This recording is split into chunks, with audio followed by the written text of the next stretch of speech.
जय जय गुरुदेव, जय जय गुरुदेव, जय जय गुरुदेव, जय जय गुरुदेव, जय जय गुरुदेव, जय जय गुरुदेव, जय जय गुरुदेव, जय जय गुरुदेव।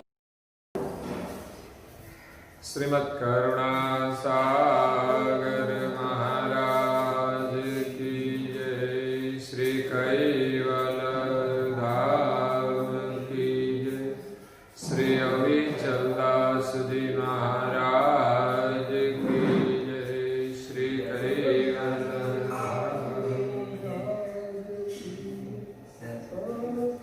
सत केवल साहेब, सत केवल साहेब, सत केवल साहेब। परम गुरु श्रीमद् करुणा सागर महाराज श्री रचिता पंचम स्वसंवेद यानी पंचम सूक्ष्म वेद निजपति परम प्रभाव स्कंद है चौथा और चौपाई नंबर है 111।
प्रिय भक्तजनों, ज्ञान संप्रदाय के आद्य स्थापक अनंत ब्रह्मांडाधीश विश्व नियंता सकलता सर्जनहार के परम विशेष अंश सकर्ता सत कैवल का महान सजान जान अलौकिक दिव्य स्वरूप को अनेक न्यायों से प्रत्यक्ष प्रमाण से स्व अनुभव से प्रतिपादन करने वाले महान समर्थ परम श्रेष्ठ परम विभूतिवान परम दयालु परम कृपा निधि अनंत अंशों के तारणहार परम मोक्ष के दाता सर्वज्ञ दिव्य परम गुरु श्रीमद् करुणा सागर महाराज श्री जगत के जिज्ञासु और मुमुक्षु अंशों को यथार्थ ज्ञान का उपदेश देते हुए स्वरचित पंचम स्वसंवेद ग्रंथ के चौथे स्कंद की 111वीं चौपाई में निजपति परम प्रभाव का वर्णन करते हुए अपनी अलौकिक अमृतमय वाणी में कहते हैं कि अगम निगम और आद्य अंतन की निज कैवल पद अंश आप तन की। सृष्टि के सर्जनहार कैवल कर्ता के हम सब अंश इस संसार में आए, पंच तत्व का चोला हमने धारण किया। इस पंचभूत के आवरण में हम सब अपने स्वरूप की स्मृति भूल गए और इस आवरण के कारण इस सृष्टि का हम यथार्थ रूप से अवलोकन नहीं कर सकते। हम अपने स्वरूप को देख नहीं पाते। हम अपने सर्जनहार को देख नहीं पाते, क्योंकि पंच तत्व का विकारों का एक आवरण लग गया है। जैसे आंख में उम्र के बाद वृद्धावस्था में मोतिया आ जाता है, मतलब कुछ क्षार का आवरण आ जाता है, इसलिए अच्छा दिखाई नहीं देता। तो वैद्य उनका ऑपरेशन करके वो मोतिया जो आता है वो निकाल देते हैं, तो फिर अच्छा दिखाई देता है। उसी प्रकार सभी अंशों को पंचभूत का जो आवरण लगा है, इस आवरण को दूर करने के लिए परम गुरु श्रीमद करुणा सागर जी महाराज इस विश्व में वैद्य बनकर आए हैं। और इस वैद्य के ज्ञान के अनुसार, उनके निदान के अनुसार हम उनकी आज्ञा का पालन करेंगे तो अज्ञान रूप आवरण जो हमें लगा है वो दूर हो जाएगा। काढ़े तत्काल जो जीव सद्गुरु के शरण में जाते हैं, उनका ज्ञान श्रवण करते हैं, उनका मनन करते हैं, उनका निधिध्यासन करते हैं, उनकी वृत्ति में लगा हुआ पंचभूत का जो आवरण है वो तत्काल दूर हो जाएगा और सुझ ही सर्वभेवा। तो सृष्टि रचना की जो सब मतलब है, उनकी रचना की जो गति है, उनका जो आशय है, वो सब हमारी समझ में आएगा कि हम कौन है, ये शरीर क्या है, संसार के सब सुख कैसा है। तो हम अंध बनकर उनके पीछे नहीं दौड़ेंगे और सत्य सुख की ओर चलेंगे, सत्य सुख की चाहना करेंगे। इसलिए पंचतत्व का अज्ञान रूप आवरण है, वो हमारी दृष्टि की एक बीमारी है। इसलिए हमें जैसा है वैसा दिखाई नहीं देता। इसलिए हमें वैद्य रूप परम गुरु के शरण में जाना पड़ेगा और सद्गुरु अपने ज्ञान का अंजन हमारी आंखों में डालेंगे, तब आंख का पंच तत्व का जो विकार है वो दूर हो जाएगा और संसार में कई प्रकार की भ्रांतियां हैं धर्म मार्ग में, वो भी मिट जाएगी। परम गुरु जी कहते हैं कि जैसे वैद्य दैत औषध कुचरी बिनु रोग न जाई, हम वैदक भव दुख दर्द के पथ बिनु पद नहीं पाई। परम गुरु जी इस विश्व में वैद्य बनकर आए हैं, तो हमें संसार में शरीर की कई प्रकार की बीमारियां होती है, तब हम उनके इलाज करने के लिए वैद्य के पास जाते हैं, जिनको हम डॉक्टर कहते हैं। वो हमारा निदान करते हैं। आजकल तो टेक्नोलॉजी इतनी आगे बढ़ी है कि कई प्रकार के रिपोर्ट करने पड़ते हैं। उनका ब्लड भी चेक किया जाता है, जिस प्रकार की बीमारी है उनका एक्सरे भी लिया जाता है। तो संसार में हमें शरीर के अलावा भी कई प्रकार की मन की बीमारियां हैं, हमारे सोच की भी बीमारियां हैं, हमारे विचार की भी बीमारियां हैं। जो नेगेटिव विचार है वो एक बीमारी है, वो हमें गलत रास्ते पर ले जाते हैं, गलत कर्म भी कराते हैं। इसीलिए उनका निदान करना पड़ता है। जब हम सत्संग में जाते हैं, ग्रंथों का अध्ययन करते हैं,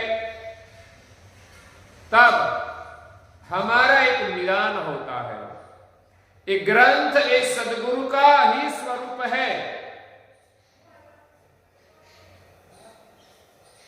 इसलिए इस ग्रंथ अध्ययन से हमारा निदान होगा कि हमें किस किस बीमारियां हैं और बाद में हमें क्या करना चाहिए। जैसे वैद्य दैत औषध को, वैद्य हमें औषध देते हैं, तो इसी प्रकार परम गुरु जी ने हमें औषधियां दी है। नेमी बनने का जो नियम दिए हैं, वो नियम का हमें पालन करना चाहिए। श्रद्धा और प्रेम से, निष्ठा से हम नियम का पालन करेंगे तो हमारे सभी प्रकार के रोग मिट जाएंगे, हमारे सभी प्रकार के दुख और दर्द है वो सब मिट जाएंगे। इसमें छोटे नियम से शुरुआत होती है। सबसे पहले हमें सुबह में सूर्योदय से पहले उठकर स्नान कर लेना चाहिए। सुबह में इतना जल्दी उठना चाहिए, ब्रह्म मुहूर्त में सूर्योदय के पहले उठकर परम गुरु की आज्ञा के अनुसार स्नान आदि करके हम परम गुरु की पूजा करें, परम गुरु की प्रार्थना उपासना करें, परम गुरु की आज्ञा के अनुसार हम ललाट में भाल तिलक धारण करें, परम गुरु की आज्ञा के अनुसार परम गुरु जी ने हमें जो मंत्र दिया है उनका नियम से जप करें।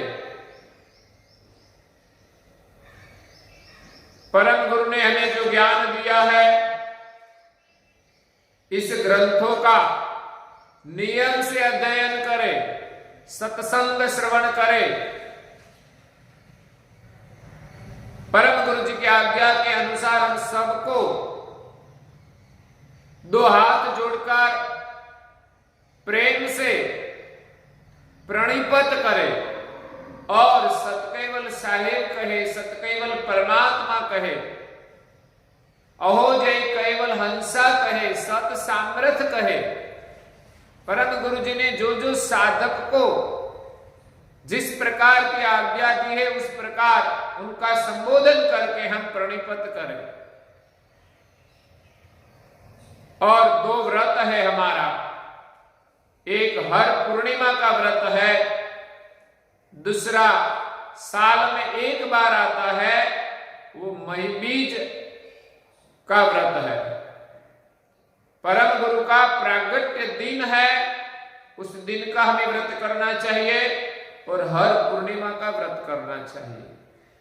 व्रत की महिमा यही है कि व्रत के दिन हम पूर्ण रूप से सभी नियम का पालन करें और पूर्ण नियम का पालन करें, और हमारे परिवार के जो सदस्य है वो धीरे धीरे नियम व्रत लेकर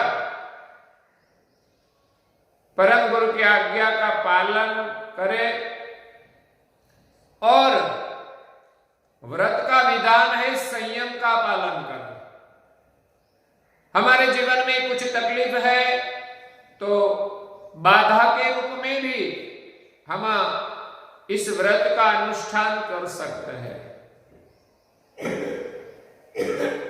तो व्रत के दिन नियम के अनुसार पूरा दिन नियम का पालन करना चाहिए। सुबह में जल्दी उठकर प्रार्थना, उपासना, पूजा, ध्यान, भजन, बाल तिलक, ग्रंथ अध्ययन, भजन, कीर्तन, दून आदि सब कुछ करना चाहिए। उस दिन हमें अल्पाहार करना चाहिए, सात्विक आहार करना चाहिए और शाकाहार करना चाहिए। मांसाहार का निषेध है। कई लोग धर्म के नाम पर भी मांसाहार करते हैं और कहते हैं कि देवी को भोग लगाकर हम लेते हैं प्रसाद के रूप में, देवी हमें मांसाहार का भोग मांगती है। लेकिन हमें तो आसुरी देवियों का पूजन करना नहीं है, हमें तो जो सात्विक देवियां है उनकी पूजा करनी है। तो व्रत के दिन हमें अल्पाहार, सात्विक भोजन करना चाहिए और उस दिन सामाजिक व्यवहार जितना कम हो सके उतना कम करना चाहिए। तो इस प्रकार हम व्रत का अनुष्ठान करें तो ये है हमारी दवाई। लेकिन यहां परम गुरु जी कहते हैं कि दवाई के साथ हमें कुछ चरी का पालन करना है। चरी बिनु रोग न जाए। चरी का मतलब है कि दवाई के साथ हमें कुछ निषेध का पालन करना पड़ेगा। डॉक्टर कहते हैं कि आपको ये बीमारी है तो ज्यादा बाहर नहीं फिरना, कुछ कुछ चीज है वो मत खाना।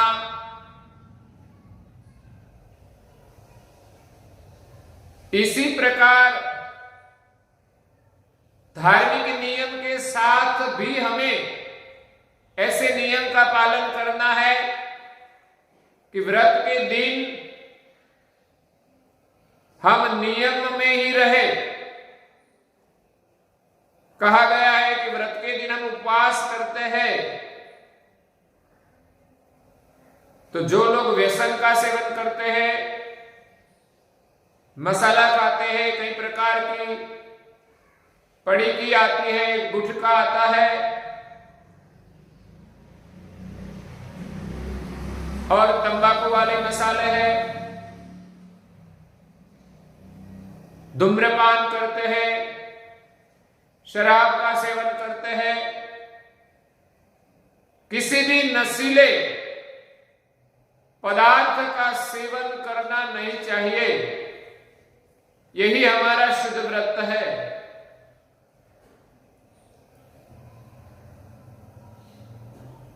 तो ये है हमारी चरी। चरी बिनु रोग न जाई। हम वैदक भव दुख दर्द के, जैसे शरीर के रोग भी चरी का पालन किए बिना मिटता नहीं, चाहे सही दवा हो।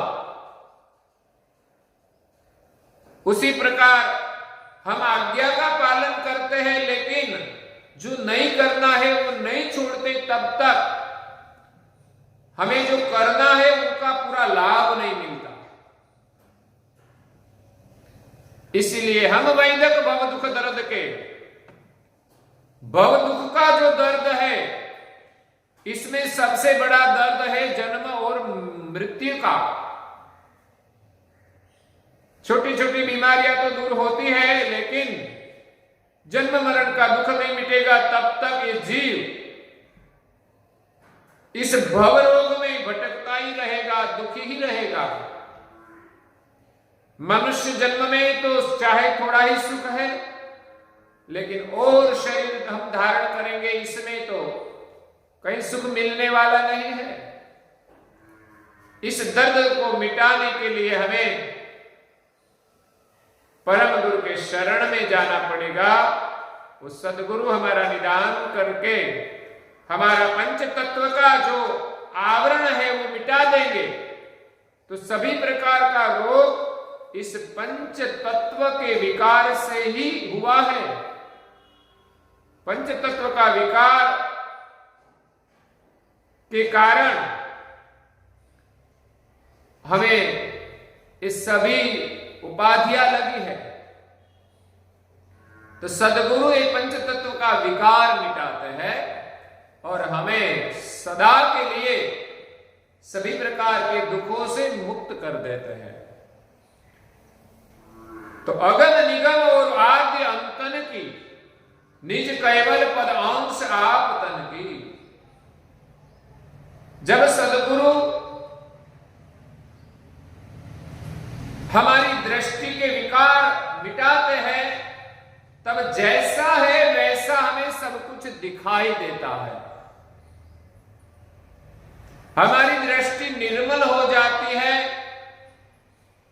तब ये सृष्टि का हमें अलौकिक दर्शन होता है। तब हमारे मन में, हमारी बुद्धि में, हमारे अंतस्करण में, हमारे चित्त में, हमारी वृत्ति में, हमारी दृष्टि में कोई विकार नहीं रहता और ये अलौकिक सृष्टि का हमें दर्शन होता है। सभी दुखों की जड़ पंच तत्व का विकार है। इस विकार के कारण, अज्ञानता के कारण इस पंच तत्वों का हमें आकर्षण होता है और अपने स्वरूप को हम भूल जाते हैं। अगम निगम और आद्य अंतन की। जब सदगुरु हमें ज्ञान का अंजन करेंगे, हमारी दृष्टि निर्मल होगी, तब इस सृष्टि की रचना की जो अगम निगम गति है, आद्य और अंतन की, सृष्टि की उत्पत्ति किसने की, किस प्रकार की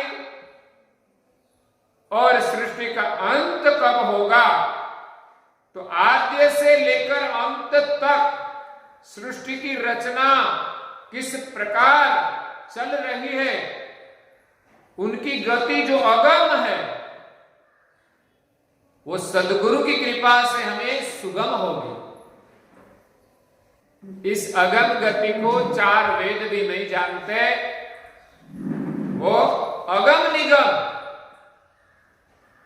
वेद की जो अगम है, वेदों ने जिस गति के लिए नैतिक का पुकार किया है, वो गति का ज्ञान परम गुरु की कृपा से हमें होता है। निज कैवल पद अंश आप तन की। सृष्टि के आद्य जो कैवल पद है, उनकी हमें समझ प्राप्त होगी। अंश आप तन की और निज कैवल पद से जो अंश इस सृष्टि में आया है, उनके स्वरूप का पता चलेगा कि हम कौन है। पर ही सूझ यही विधि जब आदू। जब हमें इस प्रकार की समझ प्राप्त होगी, करहि बोध गुरु करुणा सनादु। जब हमें सदगुरु करुणा करके ज्ञान का बोध करेंगे और हम परम गुरु का बोध ग्रहण करेंगे, तब हमें ये सब पता चलेगा। परम गुरु के ज्ञान के बिना हमारी दृष्टि खुलने वाली नहीं है। हमारी दृष्टि में इस समझ आने वाली नहीं है। जब हमारी दृष्टि में विकार है, तब तक सृष्टि की आद्य और अंत का पता नहीं चलेगा कि हम कहां से आए हैं और हमें कहां जाना है। हम किनके अंश है और हमारा स्वरूप कैसा है, हम कौन है, वो पता सदगुरु की कृपा के बिना मिलेगा नहीं। तो संसार में परम गुरु आए हैं, वो हमें अपना स्वरूप की पहचान कराने के लिए आए हैं कि हम कौन है, और सारी सृष्टि का ज्ञान देने के लिए आए हैं कि सृष्टि की रचना किसने की है, किस प्रकार की है, और सर्जनहार का मतलब क्या है सृष्टि की रचना करने का। इस मतलब को हम भूल गए हैं। सर्जनहार का मतलब था कि मेरे अंश लहे सोई मुझको और आपनो आप सोई, मतलब खुद को खलक रचे कि कह सुनो सब कोई। परम गुरु जी कहते हैं कि आप सब सुने कि सर्जनहार ने सृष्टि की रचना क्यों की है, तो मेरे अंश लहे सोई मुझको, मेरे अंश सृष्टि में जाए और आनंद करे, मौज करे, अपने को जाने कि मैं कौन हूं, वो कभी न भूले। लेकिन समस्या यही हुई कि मौज करने के लिए सब अंश आए और पंच तत्व के विकार में फंस गए और अपने को भूल गए। विकारी सुख की स्मृति में वो इतने तद्रूप हो गए कि निज स्वरूप का सुमिरन रहा नहीं। रात दिन ये जीव शरीर सुख का ही चिंतन करता है, विषयों का ही चिंतन करता है। सुबह में उठकर ध्यान में बैठकर थोड़ी देर के लिए भी वो सोचता नहीं है कि इस शरीर में रहने वाला मैं कौन हूं। इस स्वरूप का स्मरण तो हमें निरंतर रहना चाहिए। थोड़ी देर के लिए भी हमें अपना स्वरूप का विसर्जन नहीं होना चाहिए। जैसे कोई ड्राइवर गाड़ी चलाता है, वो थोड़ी देर के लिए भी अपने लक्ष्य को भूल जाएगा तो अपनी गाड़ी रोड से नीचे उतर जाएगी। उसी प्रकार थोड़ी देर के लिए भी हम अपना स्वरूप भूल जाए तो हमारा रास्ता हम भूल जाएंगे और हमारा एक्सीडेंट हो जाएगा, हम बेहाल हो जाएंगे। तो पंच तत्व के कारण हम अपना स्वरूप भूल गए हैं। इस स्वरूप का बोध कराने के लिए परम गुरु इस विश्व में आए हैं। परम गुरु की करुणा से हमें अगम गति का ज्ञान मिलेगा और पता चलेगा सृष्टि के आद्य और अंत का। आद्य अंत का जब पता चलेगा तब पता लगेगा कि सृष्टि की रचना किसने की है, और दूसरा ज्ञान होगा कि हम कौन है। बस ये दो ज्ञान अगम है कि प्रत्येक शरीर में रहने वाला अंश कौन है, उनका वास्तविक ज्ञान देने के लिए परम गुरु आए हैं। संसार में मिलक मिलक मान्यताएं हैं कि हम कौन है, लेकिन फिर भी वास्तविक स्वरूप को कोई जानते नहीं और वास्तविक सर्जनहार को भी नहीं जानते। इसलिए सबने भिन्न भिन्न देवों की स्थापना की है और उनके आगे बढ़े उन सभी ने ब्रह्म का निश्चय किया कि ब्रह्म सचराचर व्यापक है, लेकिन चार वेद कहते हैं कि ब्रह्म अकर्ता है, भावाभाव से रहित है, निष्क्रिय है। तो फिर सृष्टि की रचना किसने की, वो एक बड़ा प्रश्न है, जिनका समाधान परम गुरु के ज्ञान से होता है। हम कौन हैं, कहां से आए हैं और हमारा स्वरूप कैसा है, उनका प्रतिपादन परम गुरु श्रीमद करुणा सागर महाराज करते हैं इस पंचम स्वसंवेद ग्रंथ में। पर ही सूझ यही विधि जब यादो, कर ही बोध गुरु करुणा सनागु। तो आगे परम गुरु जी हमें जो बोध करते हैं वो हम कल सुनेंगे। आज के प्रवचन को यहाँ विराम देते हैं। परम गुरु श्रीमद करुणा सागर महाराज की जय। कैवल धाम की जय। श्री अविचल दास जी महाराज की जय।